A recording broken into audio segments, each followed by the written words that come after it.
Let's get paid, y'all. Live dogs in the mix. What's going on, guys? UFC Fight Night is upon us. Fight Night 105 with Josh Emmett versus Lerone Murphy, and I want to break it down for you. I think it's a pretty good card. I think there's going to be a lot of great fights on here, and I like a lot of underdogs on this card. And y'all know I'm always looking for a good underdog to give y'all. Last week, I gave out Manuel Torres as a plus 100, and that cashed. Our favorite, or our normal lock that we give out as well, was Brandon Moreno, who was also our main event pick, and he won too. So we're back on track. Let's keep a streak and let's get a streak going. So without further ado, let's buzz it wide open. First fight on the card is going to be Luma Lukebumi versus Estela Nunez. I think Lukebumi is going to beat her. I think she's going to beat her pretty bad. She's better everywhere. She's actually one of my favorite female fighters. I believe she would be champion at 105 if they had that division. Her ground game and everything else has been improving. She's still in her 20s, and I think this is an easy fight for her. Nunez is coming off an injury, and she was supposed to fight Molly McCann, which would have been an easier fight. I would have picked her in that one, but I ain't picking her in this one. Next up, Vanessa Demopoulos versus Talita Alencar. I was on the Talita Alencar side first. I have since flopped over to Demopoulos. I think Demopoulos is just going to be a little more physical. The judges seem to really like her in Las Vegas. I have got a lot of underdog money by playing Demopoulos. She's won a lot of close fights. I think this one will be another close one that she'll get by. Look for the split decision prop on this one. It may go there. If not, sprinkle a little on Alencar by sub. That's live, but I think Demopoulos takes it. Victor Henry versus Pedro Falcao. Henry is a really good pick here. If you're already picking him, don't let me talk you out of it. But I am going to take Pedro Falcao. I like his pressure. I think he's going to look better than the last time we saw him, which was on a short notice. I do believe that Henry has slipped just a bit. He is getting up there in age. And Falcao's really good with the submissions. So if it goes to the ground or standing up, because Falcao's really been putting work in. He's taken a boxing match. He's taken a grappling match. I feel like he's primed for this. So it's a close one, but I'll go with Falcao as an underdog. Rhys McKee versus Daniel Frunza. This one is also really, really close. And I have decided to take Daniel Frunza, but I did sprinkle a little bit on Rhys McKee. I think he's a live underdog here. This seems like a winnable fight for him. He's not a guy that goes to sleep easy. He's a punching bag sometimes, but he's really, at the end of the day, a technical striker who is durable and has some sneaky jits if he needs it. Daniel Frunza just seems like a steamroller, and you know, I think the judges are going to reward his shots. I think he's going to throw harder, and that can trick and fool the judges into thinking he's doing more than he is. Like I said, it's a close fight, but if Frunza can just keep coming forward, staying active, and throwing those wide shots, you know, the best thing that Rhys McKee's going to do if he's getting hit a lot is put Frunza on the cage, and I don't think Vegas is going to reward that. I like them both, but I'm going to lean Frunza. Barboza versus Belbita. Barboza's going to win, and I would play this one inside the distance because I think she can finish her anywhere. I love Belbita. I hope they keep her in the UFC because I like looking at her. She's fine as hell, and I'll root for her to win because I'm not betting this fight because there's no bet on this fight that's worth putting your money on. The odds are way too high. Belbita's a minus 100, so I'm staying far away from it. I'm just going to enjoy the view. Davy Grant versus Daniel Santos. Davy Grant is my live dog of the card. Davy Grant should be able to piece up Daniel Santos. Daniel Santos will look good in the first round. He is a lot more aggressive and in your face, and that could give Davy Grant some problems. But Davy Grant is a better striker, and I think he's still very durable at this age, and I think he's improving every time we see him despite his age.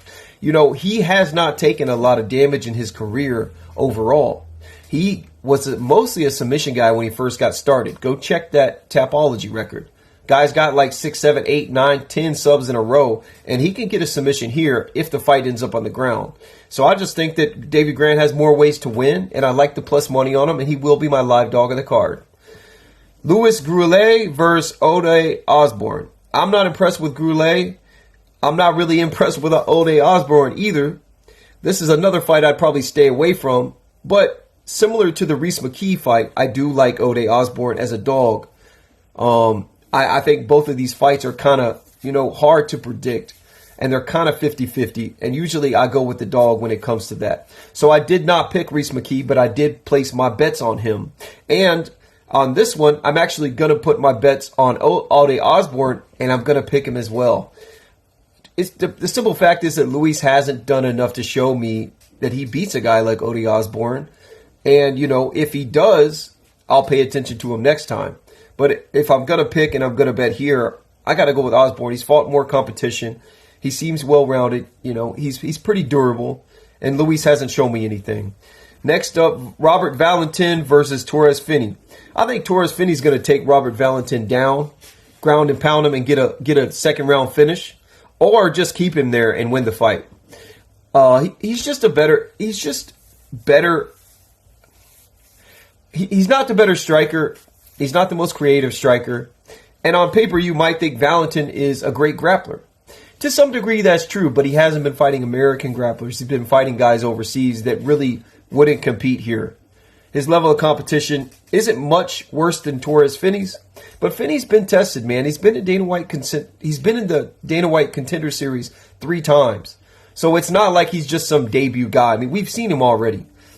And I picked Robert Valentin to lose to Ryan Loder. And if you're losing to Ryan Loder, you're probably going to lose to Finney in a similar way. Now, Finney ain't as good a grappler, but he is just a powerhouse, man. One caveat, though. Be careful because he is a lot shorter than Valentin. And Valentin is live to get a knee or an elbow or a KO when Finney's coming in.